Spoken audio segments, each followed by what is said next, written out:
Taya, hi. Nice to meet you. Hi. Nice to meet you. Thank you very much for taking the time to speak with me today. I appreciate that.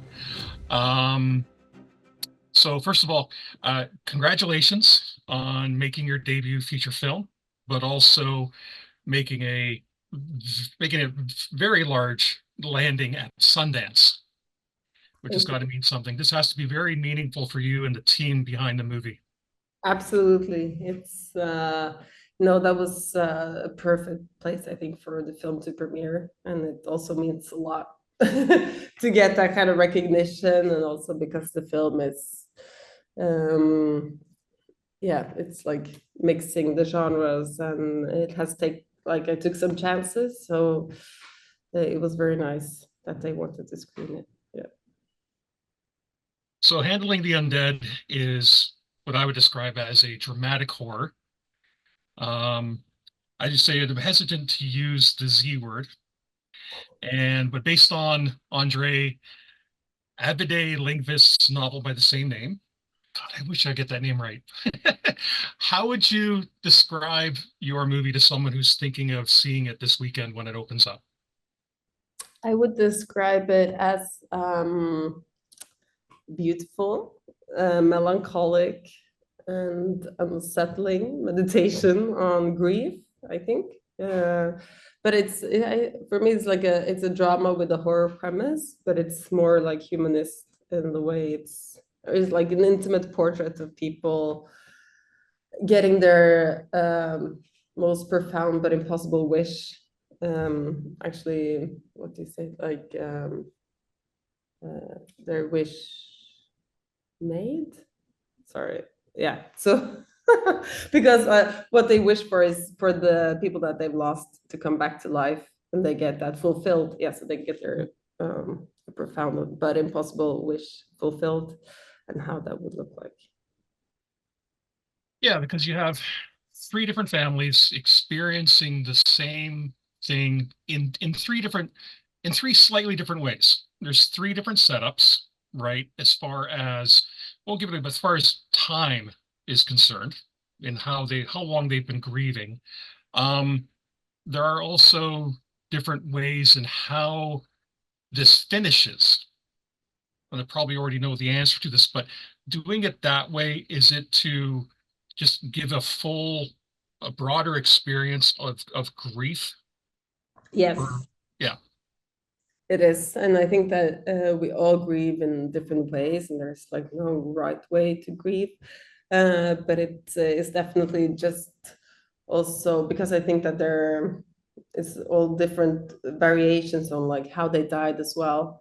So it's about exploring, I think, that territory in different ways. maybe this is a bit nihilistic or negative, but it suggests that grief is maybe something that you can be trapped by.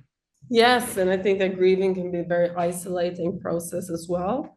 And the more you like hold on to it, or the more you want the past to be present, or then I think you're also like having more trouble to connect with the people that you actually have in your life at this moment, or to see what you have now when you want to have something that used to be. So we've adapted Linkfist's book, and it was one of those books that we all read. So after Let the Right One In, so everybody went on a bit of a binge, and so when handling the undead and Harbor came out, we devoured them. We brought them, we bought them, we read them. It's been a while since I read it, but I remember that his book had a different ending, but it also had an explanation about why things happened. So you didn't go that far, and you ended where you did. And I just would like to know what your thoughts were about ending the story where you did on the lake. But did the book really have an explanation? Because it did explore much more of the society and like how they handled it, but it didn't. I mean, like the book doesn't really have an ending, so he actually had to write another like short story as Yeah. well to like elaborate it more. Yeah. Um, and but the book also ends, I think, with if I don't remember incorrectly, it ends with the mother like saying goodbye to her son again. Yeah. Um, so, um, but yeah, but all about the society, I think I had parts of it in the script at an earlier stage, but it's also as it didn't give like any answers, and I think that's also what's great about the book is like it happens, but they're never sure like why, which I think is wonderful because there is no answer to why death occurs all the time or like at different times either, or like why one is ill and other people are not. So I think that's also like a great parallel to the premise and the theme. So, but I think in also making the script, it's like a distilled version of the book. So in many ways, like the story with the grandfather and the mother is almost the same. But in the book, of course, you also have how they collect all the undead in an abandoned place, and it's a bit more chaotic, but I feel like the essence is like true to the book, but that there's just a lot of things that I left out. It's more just thinking along the time where, like you said, when the sort of the lights were ascending at that point, and that's kind of the event itself had come to a close. But I think, yeah, it's all about grief and it's all about letting go and it's all about finishing that time of mourning. Anna certainly does at the very end with your parting shot. And so you beautifully wrapped it up. But again, as one who had read the book before, I was just wondering why. That's all. Just it's Yeah, yeah. curiosity. No, but I think it's also no, because it's also the more I started to give information about like the info about the undead and like how the society handled them, etc., the more questions were asked as well. Like it's like when you give one piece of information, you have to like answer another one, and then actually in the end there is no reason, like there is no answer, and then that's why it keeps on like looping itself. So I think that if I wanted to have that, and also because I wrote a lot of this film during COVID, so it quickly became very like COVID. It felt like a COVID film somehow. Like it felt very like parallel to COVID, which I wasn't that interested in. And I think it's some of the parts with like how the society handles the undead in the book are interesting, but then again, they're never solved, or and also there's a bit like too many like this suspension of disbelief, also because we had like all the undead were gathered in this place, but then again like that they actually let the living people in there when they know that they can be dangerous. It's like a lot of things that makes more sense maybe in the book, that but when you start to put it in the film, it's you can't like have all the thoughts of the characters and all the like small explanations that make you like go with it at the same. So I think that's why I gradually removed more of it, because it just made us ask more critical questions of like how could this be, or like how would they do that, or why. Yeah. Yeah, you're distracting from your real purpose, which is to talk about grief, resolution, mourning, the mechanics of the event come into play later on. And I think that would be, a little bit of wish fulfillment for hardcore horror fans who are Yeah. waiting for something a bit later on. Yeah. Um, I would like to move into the mechanics part of it now. Um, I have a great appreciation for how you shot your movie and how you framed it. Um, but if you could explain your choices, because it seems like we are, as the audience, we run the risk of being invasive on somebody's mourning process. Yes, so I think the idea for me on like how to shoot the film was that also by knowing that the characters are in like deep grief most of the time, and it's already like a very sad and melancholic film. I felt that the more you like, if you were going to follow them like more tightly, it would be like pushing all these emotions on the audience the whole time, which would be very like draining to like be in it. So that's why I wanted to rather observe them, so that we could like get closer to them when we need it. But also like the observational thing is to show how they're like isolated from each other, and to get more of their body language, and how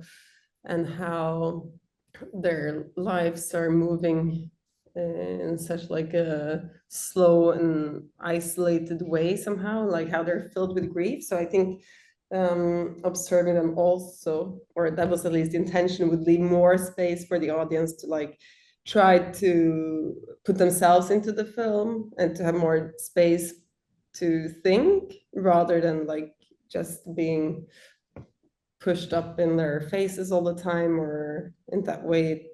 I don't know, I just felt that that would be too draining. So that's why I wanted to rather observe them. And I also wanted actually the cinematography and all the mise-en-scène to tell the story about how they're feeling in specific moments, uh, by using the mise-en-scène, rather than having everything like explained through the characters' faces, which would be a more conventional way to do it.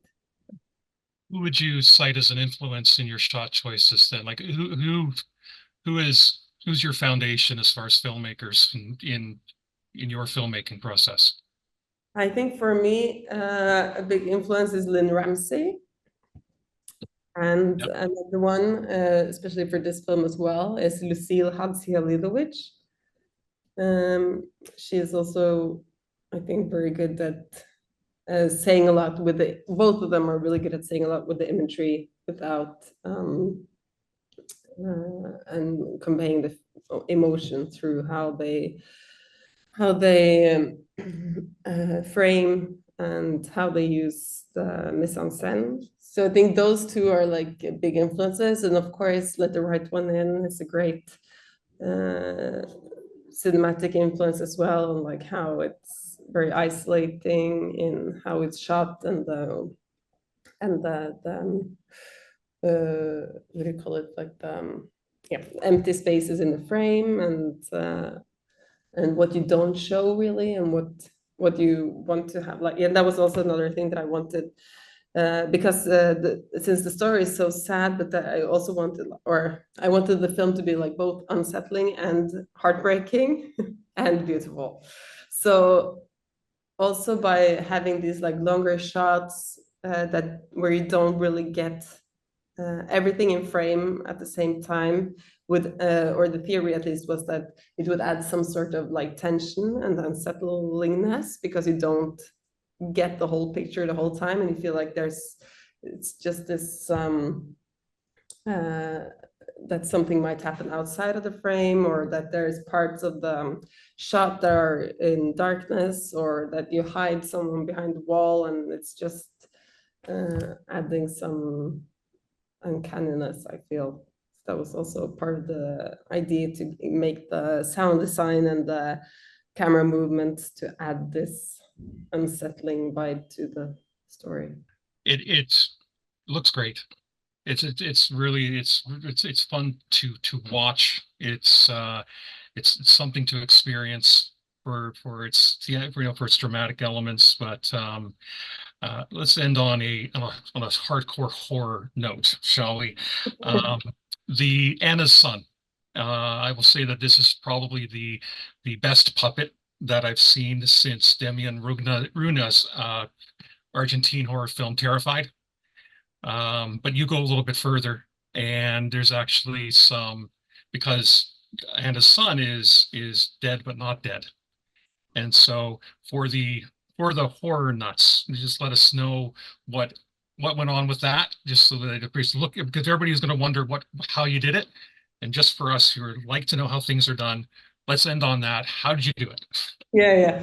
No, okay, so that was like the difficult thing I think about the whole film is that boy, because he's supposed to be barely alive, but then again, he's like a 5-year-old boy. So how do you make an actor play that like so dead somehow when it's such a young child. So, but we first I wanted to use a child only because, but then we did some tests on like makeup, and we found out that like even with 2 hours makeup, it just looks like a living child with makeup on, because you can't really put prosthetics on because there's not enough time. And also we found out, or I saw that like a living child is too alive to play barely alive, because even though there's like constantly the things moving in their face and their eyes are glittering, and it's like it just didn't look dead. So that's why we had to go for the puppet.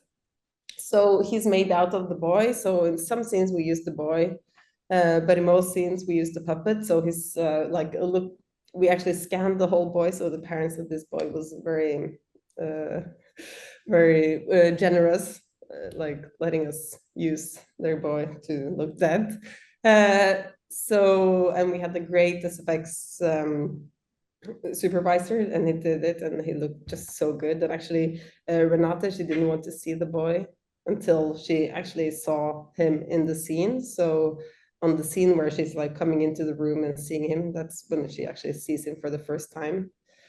So that was, yeah, but and it also ended up being very lucky that we used the puppet and not the boy, because the puppet can work all day, which was nice.